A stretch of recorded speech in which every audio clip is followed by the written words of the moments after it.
Alright, Movie Club, it is my review for the movie Dumb and Dumber.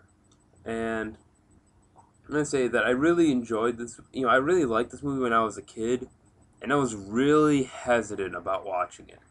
Mainly because, I know my sense of humor nowadays, and I thought to myself, if I watch this movie now, I'm not going to like it as much as I did when I was a kid. And so rewatched it, and I was completely right. You know, and going in, there were still some bits and there are still some jokes from this movie that I remembered. But the thing is, outside of those jokes, there is nothing. That's why jokes are memorable. They're the best part of the movie. And when you already know, the best parts of the movie, it's all gonna go downhill from there. I mean, the biggest problem I have with this movie were Harry and Lloyd, the two lead characters, because the entire time, watching them go through their, hilarious antics, I wasn't sure if they were like, just, just stupid idiots, or, if they were pricks, or even if they were like lobotomized or something. I don't know. Because, nothing that they do makes me want to root for them.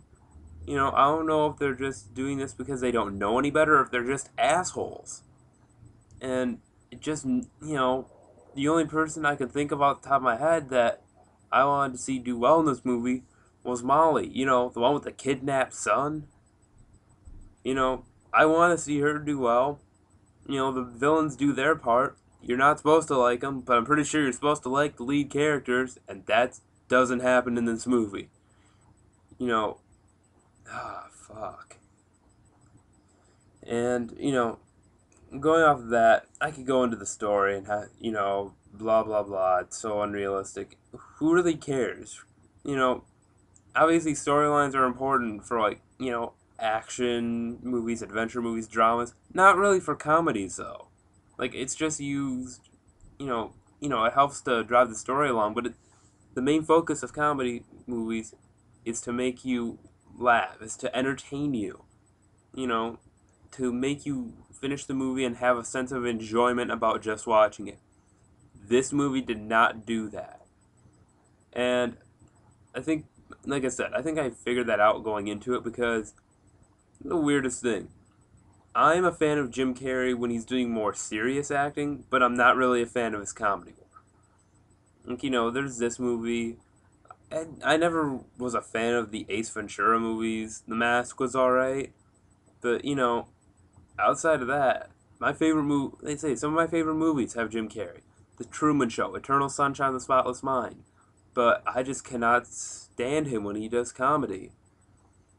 And, so, I guess if you like Jim Carrey's work in comedy movies, you should, give this a watch. Otherwise, I wouldn't recommend it. It's just, stupid, gross out humor, just idiotic humor. No, not worth a look.